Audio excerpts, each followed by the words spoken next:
Hello and welcome to another episode of Brave UX. I'm Brendan Jarvis, managing founder of The Space in Between, and it's my job to help you to put the pieces of the product puzzle together.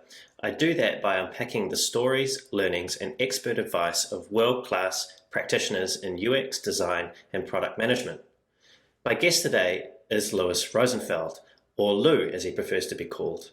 According to Lou's Wikipedia entry, he's an American information scientist, but that doesn't really do him justice. He's much more than that. Lou is Rosenfeld Media's founder and publisher.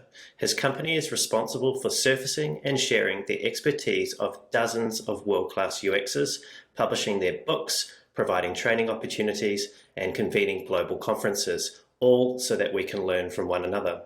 Lou is also widely considered to be one of the founding minds and practitioners of information architecture. In the early 90s, Lou co-founded Argus Associates with Peter Morville. It was one of the first consulting firms entirely devoted to the practice of information architecture. Under Argus and as an independent consultant, Lou has helped companies including AT&T, Ford, PayPal, and Caterpillar, as well as many other large, highly political organizations to grapple with their information headaches. With Peter, Lou co-authored the book Information Architecture for the World Wide Web, often referred to as the IA Bible. It was first published in '98 and is now in its fourth edition. When Lou's not busy producing conferences, orchestrating communities, or reading book pitches, he can be found interviewing other leading minds in UX on his podcast, The Rosenfeld Review. His personal mission is to help designers make the world a better place. And today, he's here with me on Brave UX. Lou, welcome to the show. Thank you, Brennan. It's great to be here. It's great to have you here. And I always like to start on a serious note. And I couldn't help but notice on your LinkedIn profile that you described yourself as many of the things I've just read in your introduction, but as a publisher, podcaster, author, conference producer, and polar bear. Now, I'm fairly sure that Rosenfeld Media's logo is an elephant. So what's the story behind the polar bear? Oh, the polar bear. That was the animal on the cover of the information architecture book that we did with O'Reilly. And that makes a lot of sense now.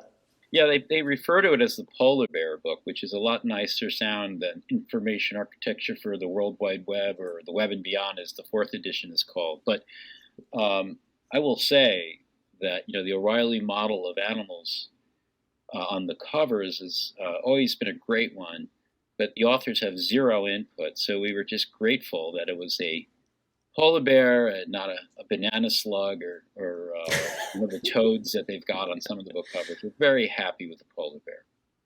It's one of my favorite animals. I think you did well to get that randomly selected.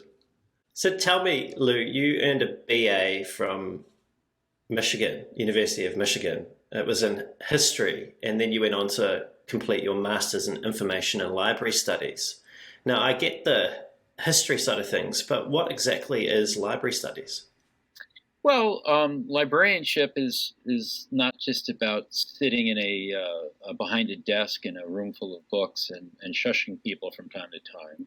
Librarianship is about many things that are really critical for people today who are dealing with information of any sort. Who's not? So, we had to learn some rigorous things about, for example, building a collection of books that people would use. And how to measure that use. That's not so unlike what we have to do when we are creating a content strategy and thinking about the analytics associated with that more in a more modern telling. We had to learn things about how to do a reference interview. So that means how to understand a user, in this case a library patron, and understand what their needs are, which aren't always what they say, but how to help them express what those needs are in a way that's not uncomfortable or prying, and then connect them with the information contained in the library. We had to learn things like cataloging, how to make information about books and also about archival content accessible to people in the language that made sense to those people. So how do you catalog, tag, and otherwise label information in a way that it can be found, understood, and used. So librarianship is like an extremely valuable set of skills. And when I was in library school in the late 1980s, we were learning those basic skills, but they were very much framed in terms of a physical place known as a library, which is understandable, but very limiting. And in fact, they all used to be called library schools back then, and they're all called I-schools, information schools, or information science programs, or something along those lines today, because it's better branding. But it's also an effort to connect those skills to the modern digital era. And when I was there was talk about the information explosion that was going to be upon us. But there wasn't really yet much action about what that meant. And when Peter Morville and I, for example, started thinking and writing about information architecture, we had a couple chips on our shoulders collectively. One was we wanted to show the world that librarianship was going to be really, really critical as the information revolution exploded, which it did, especially once the web came out. Once the graphical browser came out, Mosaic, in like 1994. And we wanted to show librarians that they were important outside of libraries. And a lot of them couldn't see life outside of those rooms full of books. So that was our goal. So it sounds like you were really well placed at the time that the internet was about to, or was taking off, to take these skills that you had been learning in library studies and apply them to this new medium. And you mentioned Peter Morville, who is your co-author, but also your co-founder of Argus Associates. How did you and Peter come to meet? Well, it's interesting. So actually, he's not a co-founder technically. I had started the company with a professor at the School of Information at the University of Michigan, an old friend of mine, Joe James. He's now at the University of Washington.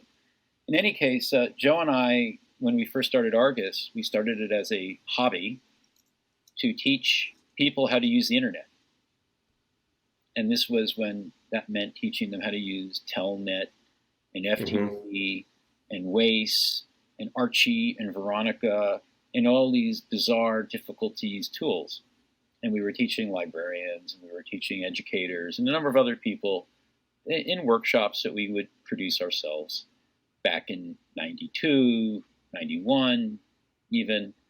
And then Peter was a grad student. I was actually working for the School of Information full time, and Joe was on the faculty, of course. And we saw opportunities to grow Argus, and we brought Peter on as an employee, our first employee. I see. A very promising student, obviously a very smart guy. It was pretty obvious then.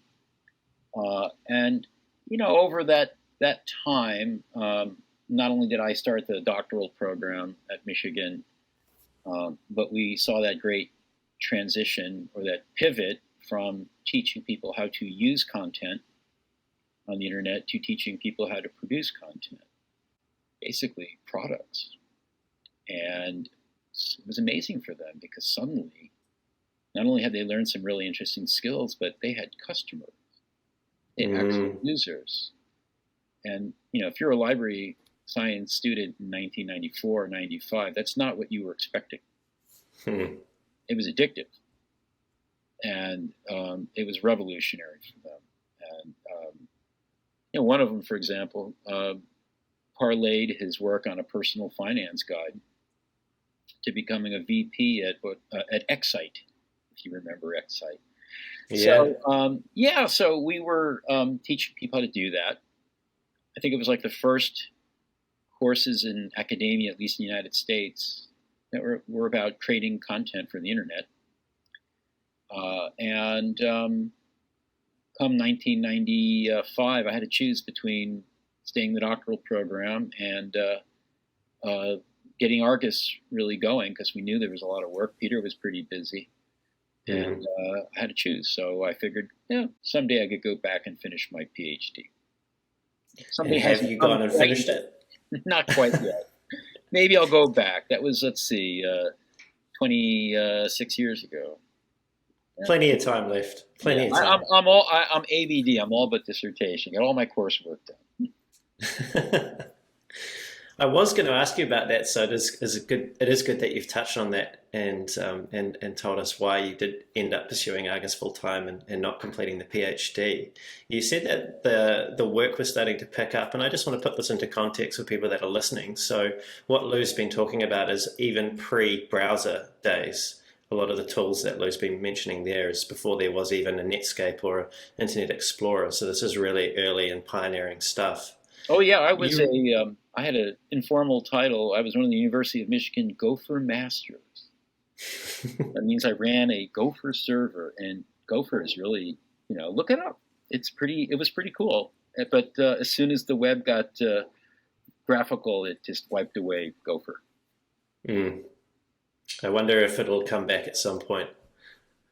So you ran Argus for 12 years, if I'm correct, leaving it in 2003. And from what I can tell, it seemed like a consultancy, an information architecture consultancy, at least what it ended up being. What changed for you? What was the moment that you realized that you had done what you wanted to do with Argus and it was time to move on? Well, I wish I could answer that question, but that moment didn't really come.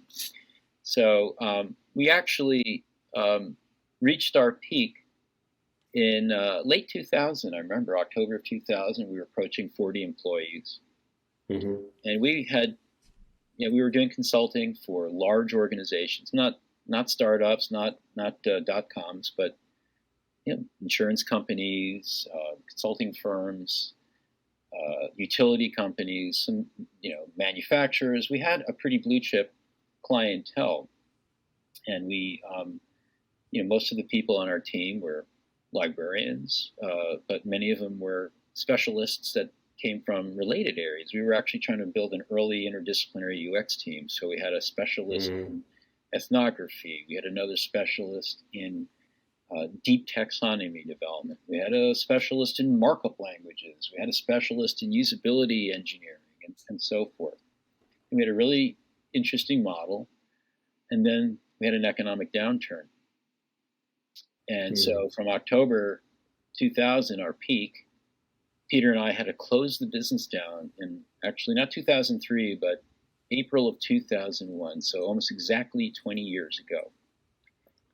Because a business like that was a canary in a coal mine for an economic downturn. Companies, even large ones that really were in pretty good shape, the IBMs and so forth, like were our clients, were cutting back on their consulting budgets. And if you're going to cut back on consulting, the first thing you're going to cut is the area that you understand the least and has the least tangible value, and that's something like information architecture. So we saw the writing on the wall. We didn't want to drag it out, and we decided we would just close everything down and pay off our bills and pay severance to all of our people rather than go bankrupt.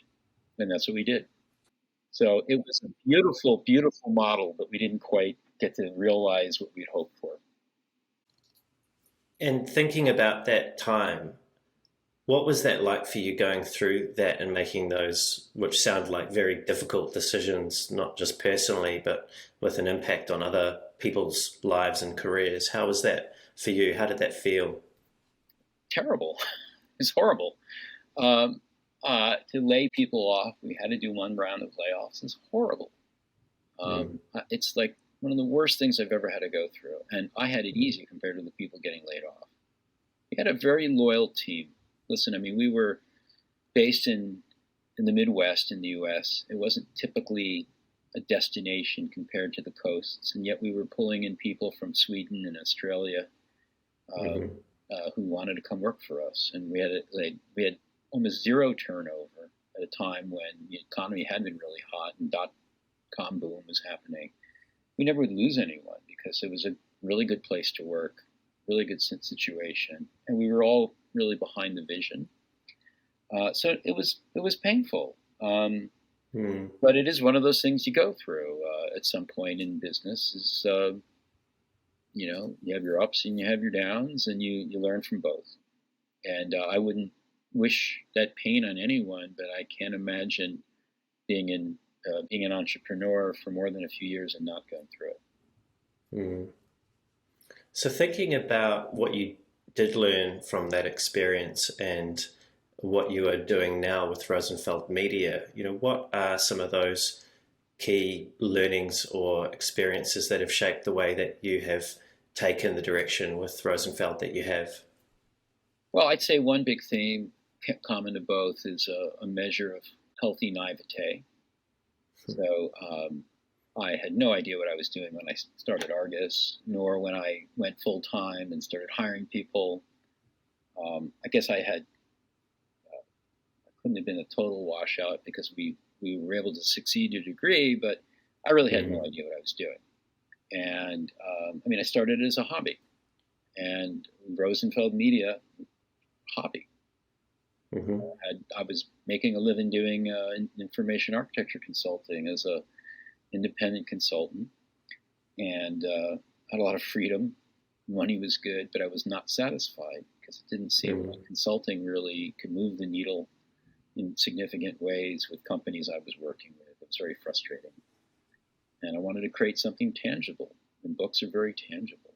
And you can actually say and point out, here's how we designed it, and here's why.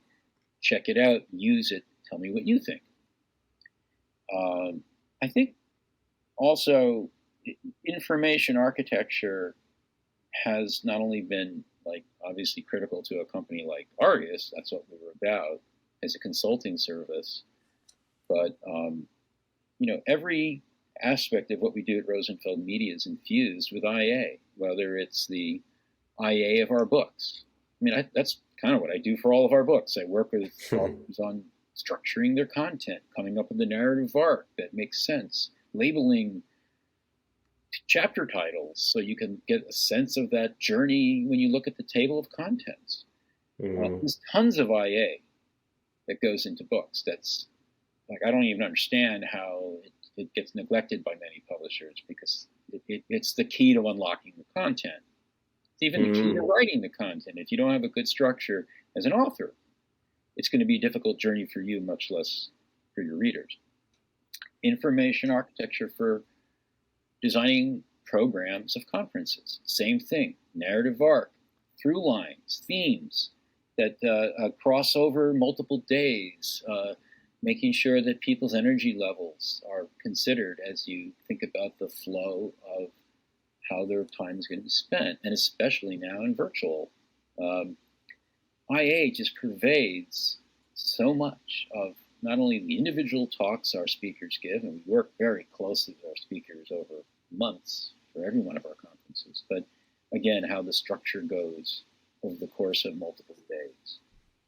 So there's, a combination of IA and naivete, and maybe those things kind of go naturally hand in hand. Who knows? You did speak about leaving Argus behind and moving into this independent consulting model, and that it wasn't fulfilling, and ultimately that led to your founding of Rosenfeld Media. Let's just go back to that time briefly, because I understand that it was during that time you spent a lot of time on the road with Steve Krug. And having recently spoken to Steve, he speaks very highly of you. And I know from listening to some of your podcasts as well that you speak and think very highly of him. What was it about that time together on the road that was so special and that you enjoyed so much? Steak. We would, so what Steve and I did was, Steve kind of helped liberate me from the Nielsen Norman tour. I was doing that. I enjoyed that experience for about a year, but Steve and I decided we could just self-produce our own workshops. And this is at a time when there were very few UX-related workshops, and so Steve and I would do as many as 6 cities a year, where one of us would do our full-day workshop, and we'd go out for a steak dinner, and the next day, or another one of us would do the workshop. and we would just basically handle things together in terms of finding locations and booking the business usually via my website, I believe, and handling everything in a way that was just fun and gave us an excuse to go to a steakhouse in a different city the night in between a bunch of times a year, and we made a good living doing that for a number of years. And Steve is just a fun person to spend time with, and he's always been very supportive of work that I've been doing, and in fact, he's continues to be supportive.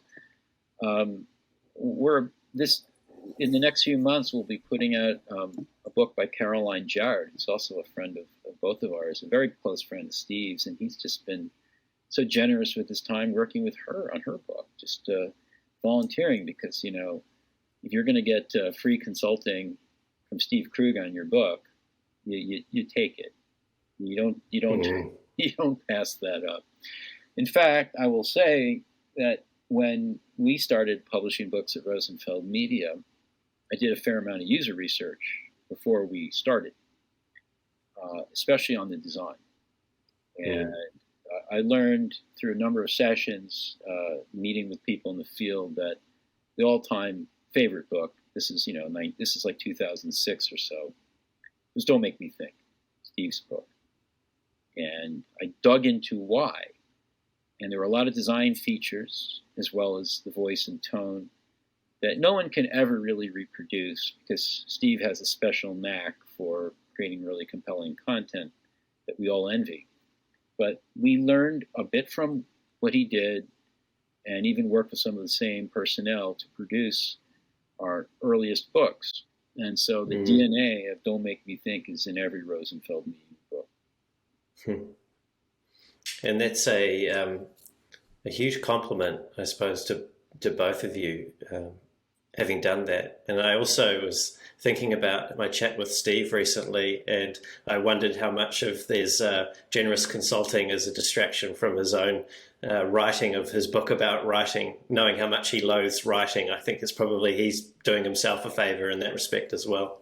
Yeah, it's going to be really interesting to see what kind of cadence he works at on that book, because I've known Steve since the first edition of Rocket Surgery came out, as well as all the editions of Don't Make Me Think past the first one, and I know what he's like when he's writing a book. So let's all give some thoughts and prayers that he gets through the process in one piece. I'm sure he will greatly appreciate that. Now, Lou, I remember reading somewhere that you've said, and I'll just quote you now, that my life's mission is to convene people, especially ones who don't normally find themselves in the same room. And looking at your history, looking at what you've been doing with Rosenfeld Media of late, you've done a lot of that over the course of your career. What is it about bringing people together that is so important to you? Oh, you would probably expect me to give this wonderful answer about, how it's good for humanity and whatnot. I won't.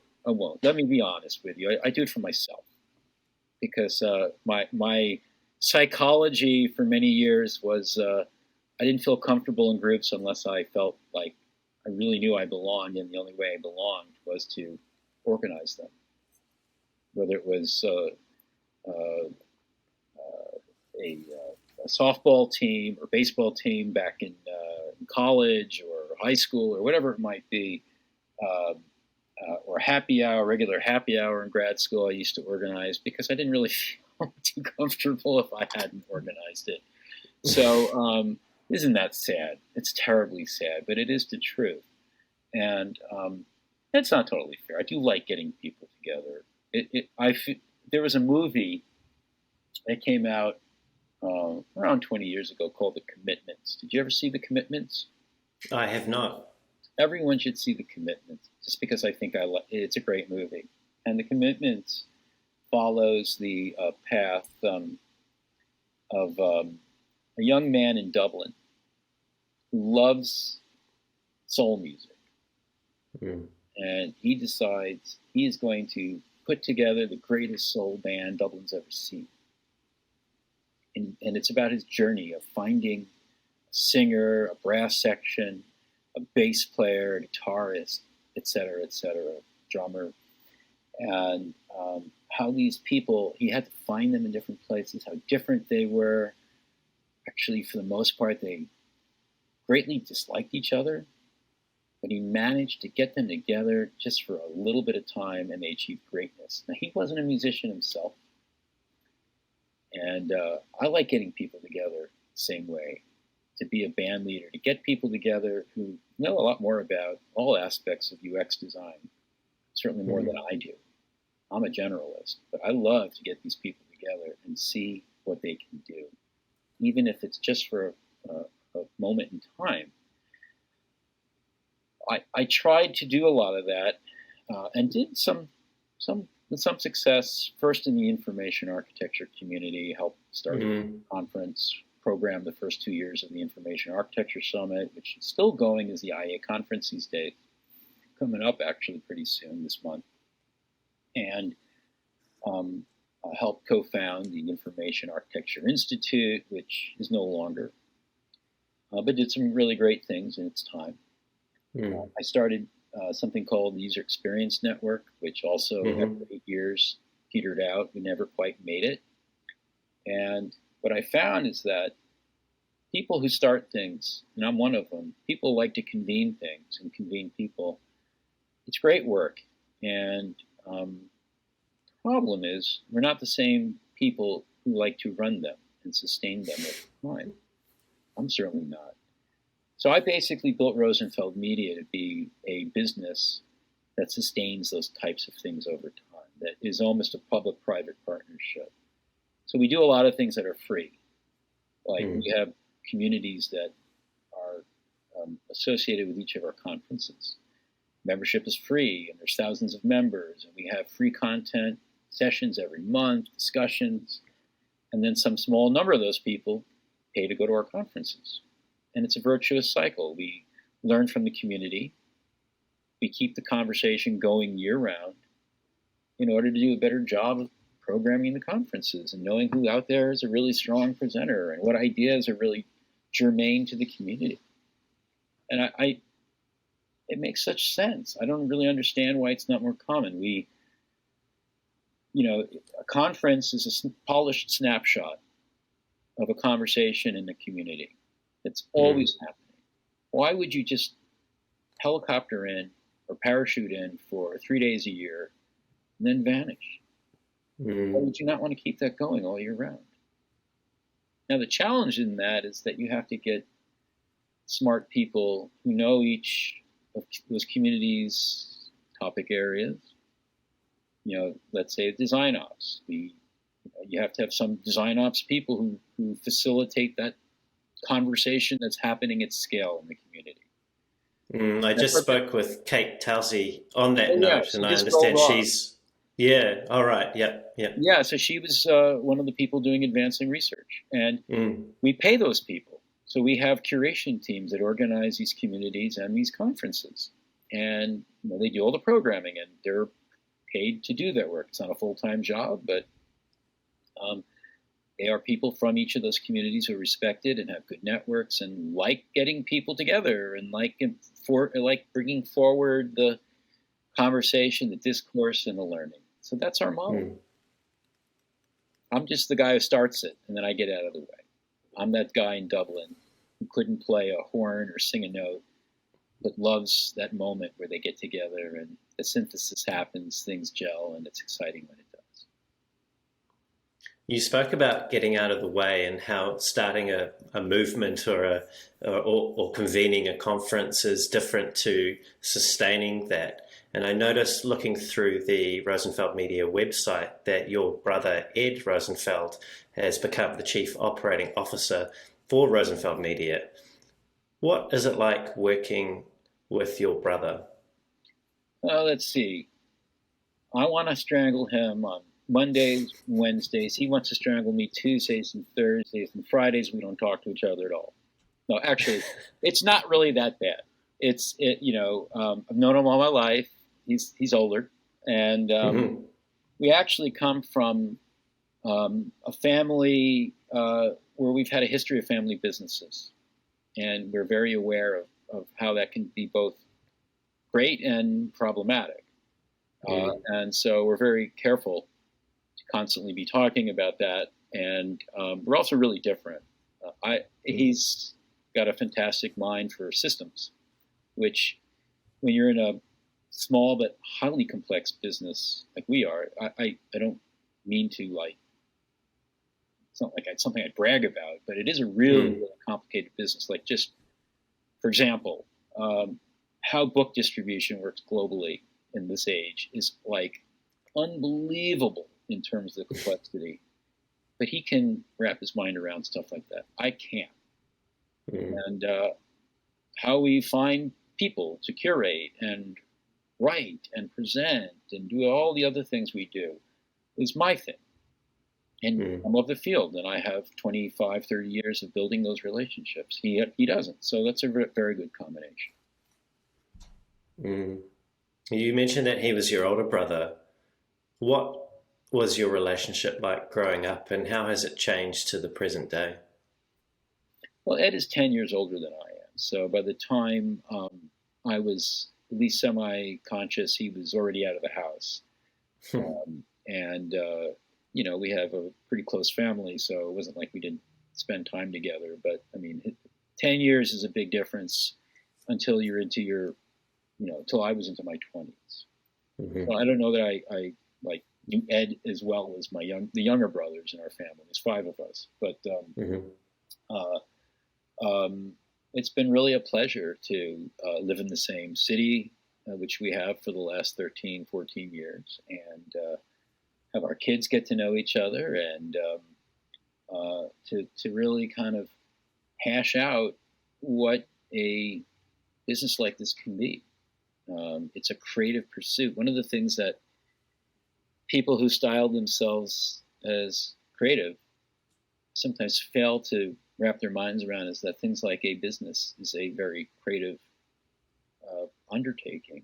And I think we both get that from different perspectives. So we just enjoy it, and just fun to work on it together. If anything, we have too many ideas. So that's the issue. We always have to kind of beat those ideas down, or we'll never get anything done. Well, it sounds like a very fun, rewarding and creative environment to be in, and it's great to hear that as brothers you're able to make that work. And Lou, you touched on the fact that your family has had a history with family businesses, and I understand that Ed had previously run the Rosenfeld family business before joining you at Rosenfeld Media. You also mentioned the importance of maintaining the communication between the two of you, and you sort of just touched on the difficulty that you can experience in family business. I wondered if you would just tell us a little bit about what the risks are and how you're actively managing that with Ed in order to bring Rosenfeld Media to even greater success. Well, I think the main thing, and this is really true with any partnership, is you have to draw the lines of responsibility and accountability, but then you have to revisit them continually, because like anything else complex that's in the world, a business is a complex system that's constantly adapting to an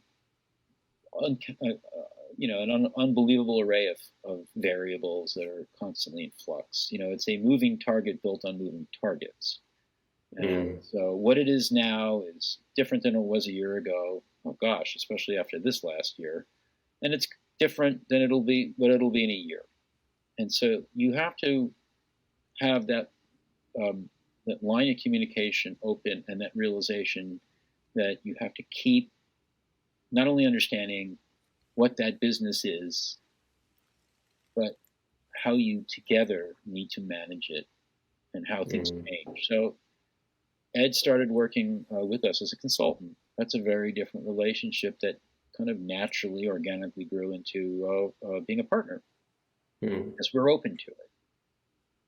And the kind of work he's doing a year or two from now probably be a bit different than it is now, as it will be for me. But we'll still be constantly looking at that boundary between what we do there's also things that are not so obvious, who's doing what or who should be owning what. And again, unless you're thinking about that together, talking about those liminal areas, you're going to be in trouble. So we make a point of doing that and talking at least a few times a week.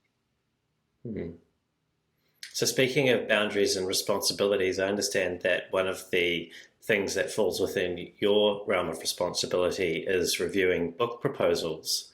For anyone that's listening to the show today or in the future, what advice can you offer them if they were thinking about sending you, Lou, a book proposal?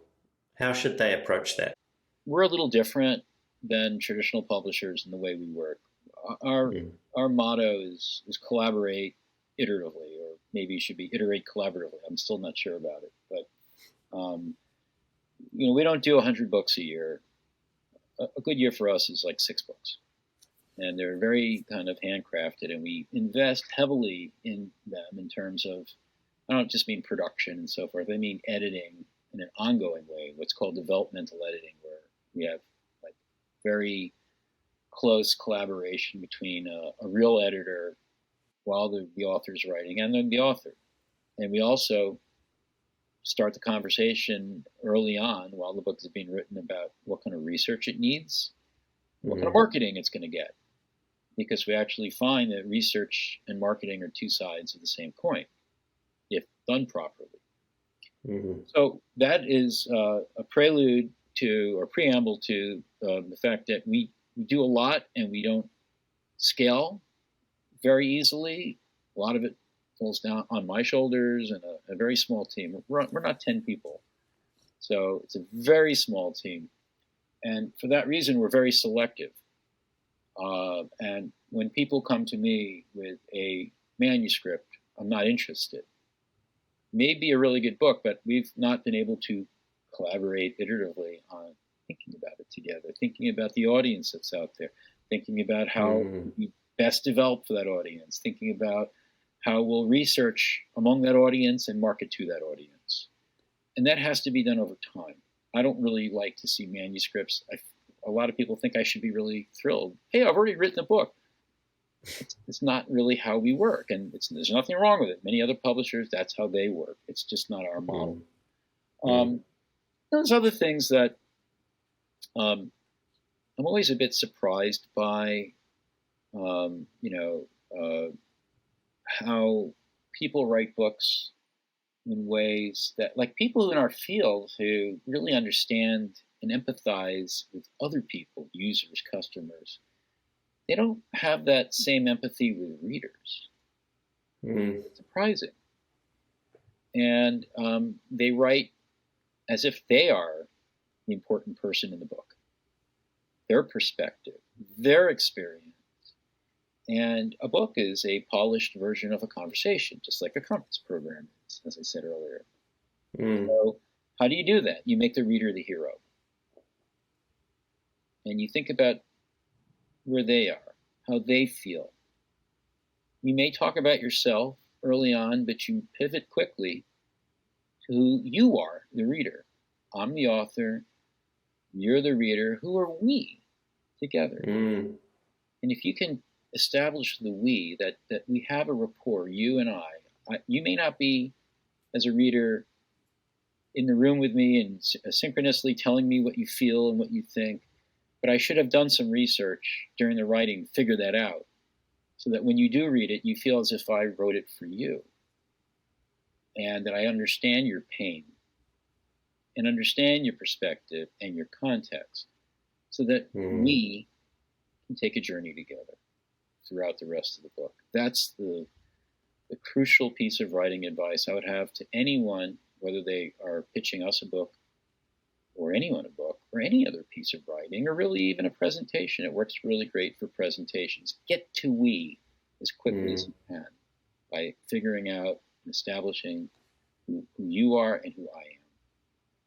You, the presenter or the writer, and me, the reader or the audience member. That makes sense? Yeah, it makes a lot of sense. And you have an equation, I believe, that encapsulates this message quite well. What is that equation? I plus you equals we. not rocket science, but it is still like the sort of thing that, like many things, it's not complicated, but it still sort of doesn't. It seems to fall out of the grasp of many people who pitch books our way, at least. Yeah, it's interesting hearing you talk about the fact that UX practitioners, when they come to writing a book about UX, we're naturally very good in our practice day to day of putting the user's needs front and center, but we seem to be less comfortable doing that when it comes to other things. It doesn't apply just to writing books. I also hear through my conversations with other practitioners that often that lack of empathy is found when it comes to other stakeholders within people's organizations. So I think this equation is really simple and very powerful way, I plus U equals we of putting that front and center for people. Well, I'm just going to say that, a book is a product. So I think many people forget that. Maybe because books are we're used to, we relate to books in a very special and sometimes exalted way that we don't really remember that they're ultimately products. And also, when you are the source of content, it's a very weird feeling than when you are working with, let's say, a client who is, behind the product. It's a different thing. I'm not trying to, underplay how complicated and challenging this is, but it is, not everyone can do it. And I would just say, see it as a product, and then dust off your, how you would go about any product. And that's, maybe part of the key to developing a book that's successful. It also sounds like that's part of the reason behind your model of collaborating iteratively on books, because if you are writing a book which is a product, which is essentially your knowledge, which is you are the product effectively, you're just creating a manifestation of yourself in an artifact like a book, that it can be difficult for people to get that distance and have that effective mirror or feedback mechanism. Is that something that has played out in your experience working with authors? Absolutely. In fact, what that suggests is another good point, so I'm glad you brought it up, that, many cases I find that the author who's got the deep and authoritative expertise in an area is not the right person to write about it. Because they don't have the empathy, for one. They can't really get the distance. They don't know what it's like to be new to the subject. Whereas someone who's a good investigator as well as a good writer, someone who's basically a journalist, who goes out and basically talks to the experts and synthesizes what they learn in a way that can be understood by a reader, does a better job. I think those are the people, those who take the journalistic approach, that really kind of not only have the empathy, but they really engage the community around them, and in effect make the people they talk to and do research with to develop their content, they make those people into stakeholders. So I said a little earlier that research and marketing are two sides of the same coin. By that I mean, while you're writing, you should be talking to people. The information shouldn't just come from you. You are not really the product. The community and its conversation that you maybe facilitate and take the lead in are the product. And if you can draw people in to the process of developing your content, you make them stakeholders in the outcome. Those are the people who will write the Amazon reviews. Those are the people who will talk about how they had something to do with your work and how excited they are that it's now seen the light of day. They won't do that, by the way, if you forget to ask them for their email addresses, and if you're running a survey, put something in at the end of the survey that says, when the book is out, I'd be happy to let you know and maybe send you a discount code or whatever. And so that's the difference between just doing the research and remembering that the research is also marketing. I've done this myself, but authors do it all the time. They forget to ask for those little bits of information to close the loop. They leave out that CTA, and then they totally drop the ball on marketing. And so that's one of the things we do as a company, as a publisher. It's our responsibility to make sure that our authors don't forget that, because it'll be a real shame if they can't draw those people in who are engaged in their work once the work is available, and make them feel like, you helped me, and now here's the product. And that's critical to marketing a book.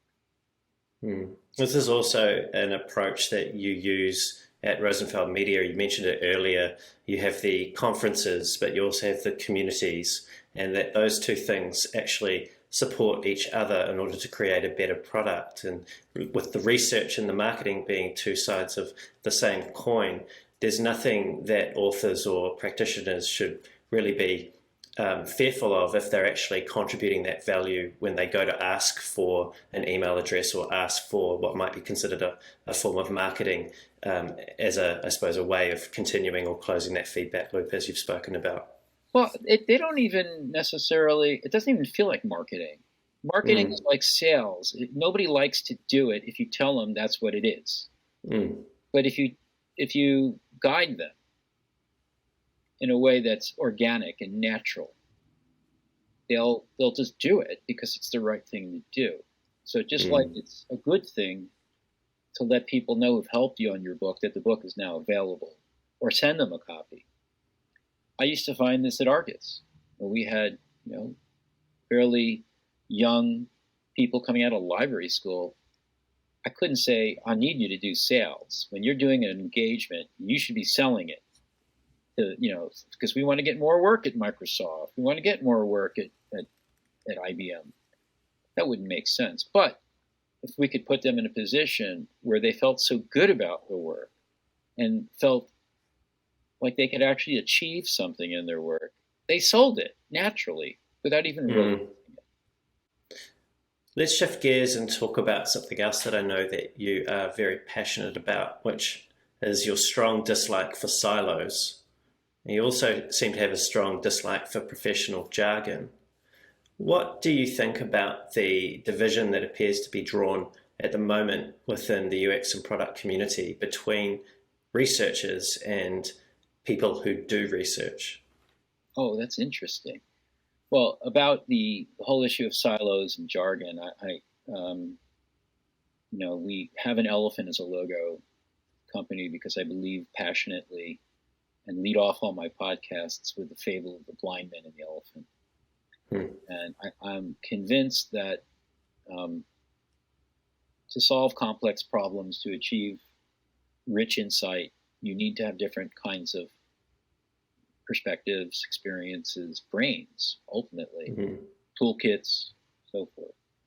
And to get to that, you have to put people in a position. You have to convene the band. You got to get the sax player and the bass player and so forth. And if you have silos, and you don't make an effort, it's hard for people to not be in silos, but if you don't make the effort to draw them together in smart, effective ways, it's a terrible investment to put together, to hire all those people in the first place.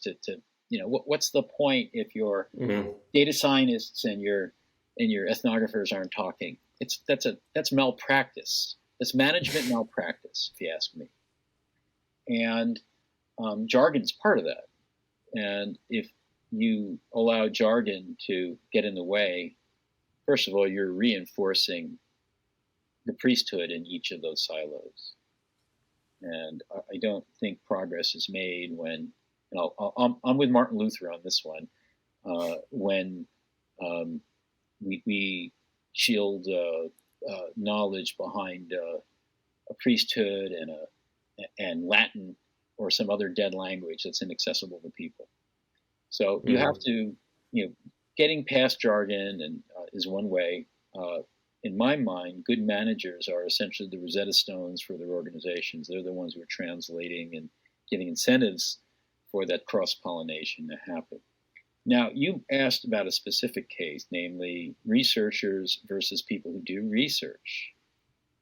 I know you talked to Kate Towsey, so that you've probably got a lot deeper, more nuanced perspective on it from her than I'll ever give you. But I will say this: people do research versus researchers. Well, there shouldn't be a versus in that phrase because they're part of the same ecosystem. Mm. People who do research are the people if you're a researcher, you want that.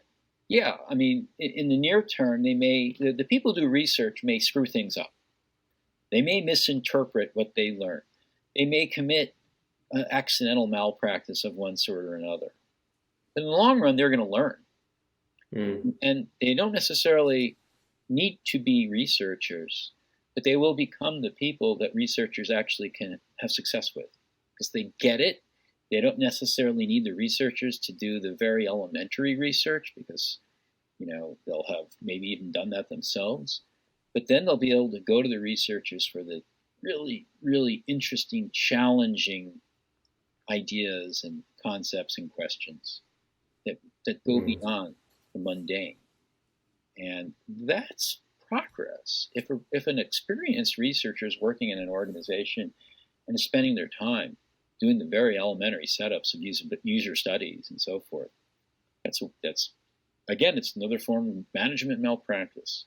If that same person is really being pushed to deepen their craft and to cross silos because they are working with different peers who have different deep levels of expertise, but they're also being pushed by, in effect, their internal clients, namely product people and other people who are knowing a little bit of research, that's when they're going to do their best work. That's when they're going to truly advance and make effective research in whatever setting they're working in. Yeah, that makes a lot of sense.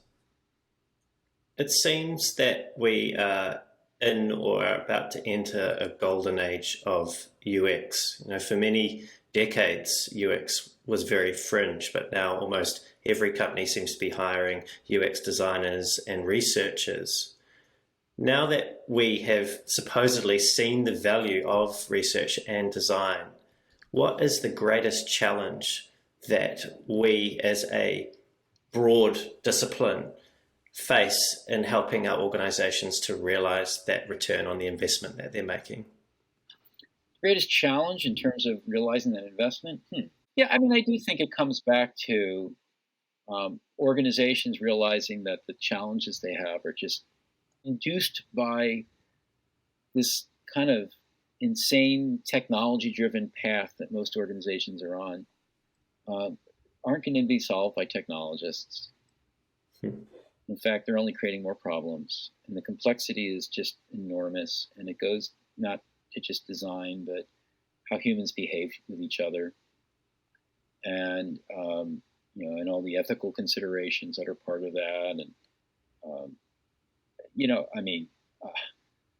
I just think about topics like we have a book coming out on this very shortly this month on conversation design and how to have a conversation with people is something we don't even know how to do, and we're trying to have conversations with things. So there's just I think a realization that there's so much more that needs to be figured out for the world to work if it's going to be technology driven. And it comes back to, as you're saying, you need more blind men to figure those elephants out. And what I keep wondering about is why we don't hear more about synthesis. So the blind men can talk, but until they put their evidence together, how are they going to figure things out? And then synthesis should lead to insight, to truth. And why we don't talk more about that? I've been, for example, on a mission to get data scientists and qualitative researchers talking on and off for 8-10 years now. I still How's that going? I'm on my last legs, but I do have a group of around 100. I have a Google group of about 130 people now that want to do that, which is great. But most of them are qualitative people. We don't have that many data scientists. And I see frustration. I mean, not just clearly I'm frustrated with things, but I see so many people in these established areas, like, for example, market research.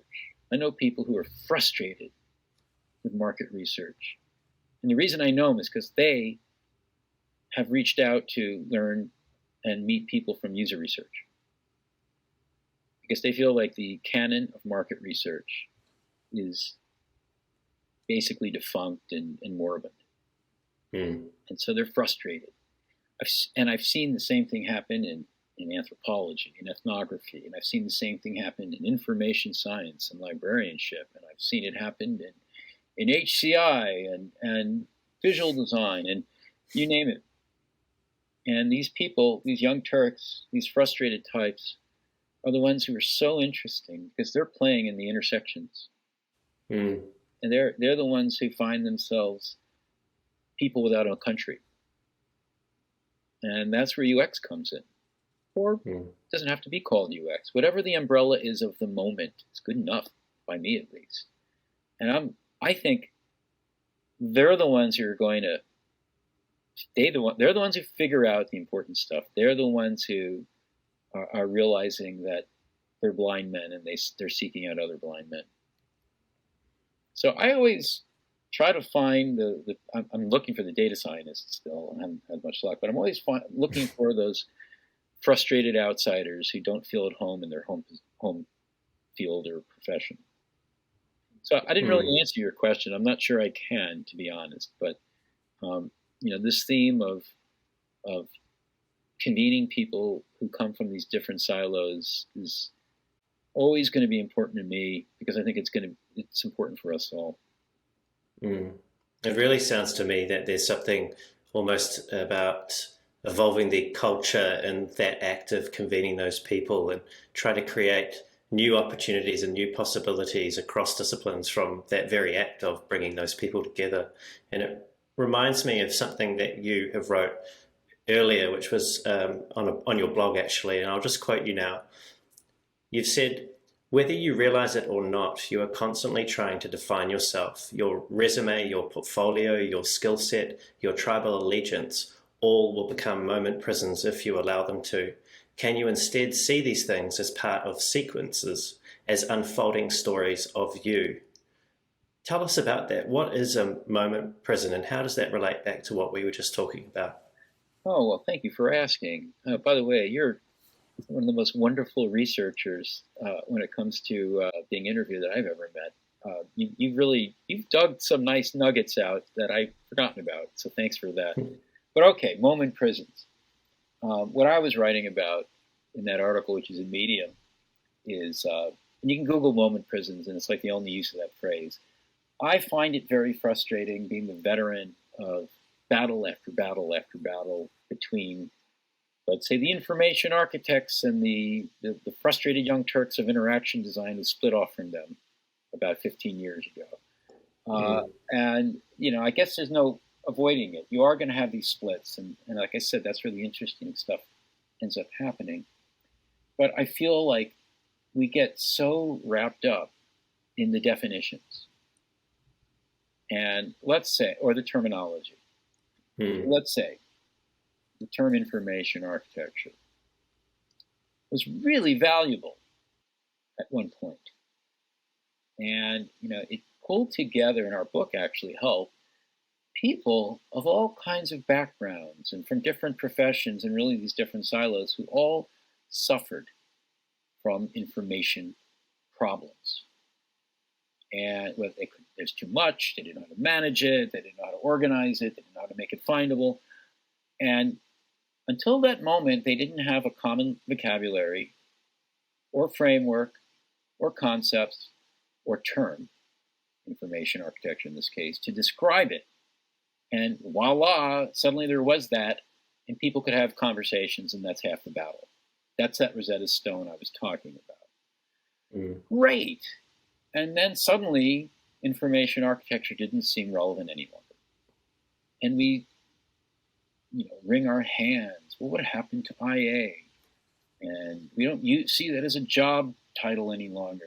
And blah, blah, blah, blah, blah. I'm tired of that conversation. I have been for some time because we become so invested in these terms and these definitions that it becomes a millstone around our collective necks. And suddenly we're fighting about this stuff when we should really be exploring together, well, how can we build an even better Rosetta Stone? How can we grow our knowledge together? Instead, we split into these ridiculous tribes, which I guess there's just no way around it, but we shouldn't. Then the new tribe is really interesting for a moment in time, and it comes up with its own great idea, which then after a short amount of time becomes a prison. And that's what I mean by moment prison. So I see metaphors as moment prisons. We get caught in metaphors that were great for a moment and then become confining. I see definitions of professions that just can't keep up to date with the swirl of change that we face in this world. And I feel like there's better ways to do it. You want to understand a field like interaction design. Don't define it with a dry, ridiculous 20 words or so. Do something like look at a program for the interaction conference. And then, better yet, look at it from year to year to year, which you can do pretty easily. Print those pages, those program pages off. Those are each snapshots of something that's constantly moving. They are moments. And if you look at them over sequence, you look at the conference program for last year and the year before that and the year before that, you will see change. And that gets you out of those prisons. That creates the connective tissue. I guess what I'm really saying is I think we ignore how important time is. Time is a raw material in the designer's hands if only he or she will allow it and see it. And we get so stuck in that particular snapshot of the moment, and we just totally miss out on how everything we work with is constantly changing. And our designs and really our minds don't keep up with it because we are so locked in these prisons. That's a really excellent time in this interview to bring us down to the close and to my final question, Lou, which is thinking about what you have seen in your career to date and where the industry finds itself now. What is your greatest hope for the people who are working in what we currently call UX over the coming years? My greatest hope is that we will avoid the moment prisons, obviously. And, it's obvious stuff, I suppose. Not stop learning. How do you not stop learning? Well, you keep looking outside your silo. You keep looking outside your team. You keep looking outside where you live geographically. You keep looking. You keep learning. And you define what you do broadly enough that you give yourself not only enough flexibility and space, but really almost a mandate to yourself to learn beyond what you've learned. That's what I hope for. Such an important message. Thanks, Lou. This has been a wonderful conversation. It's given me much to think about. Thank you for so generously sharing your story and your insights, and for also your outstanding and continued contribution to the field. Well, Brendan, thank you. I really appreciate the opportunity, and thank you for such great questions. I'm really touched and honored. So thanks again. My pleasure, Lou. And for people who want to find out more about you and Rosenfeld Media, what's the best way for them to do that? I tweet from Louis Rosenfeld, and of course Rosenfeld Media is a pretty active account as well about what the company's up to. I'm pretty active in LinkedIn, and of course rosenfeldmedia.com is our website. Great, thanks, Lou. We'll be sure to post a link through to all of those great websites and resources in the show notes. And to everyone that's tuned in, it's been great having you listen as well. As I mentioned, we'll be posting all the interesting bits and pieces in the show notes, including any resources that we've covered. If you've enjoyed the show and you want to hear more of these great conversations with world-class leaders in design, UX, and product, don't forget to leave us a review and subscribe to the podcast. And until next time, keep being brave.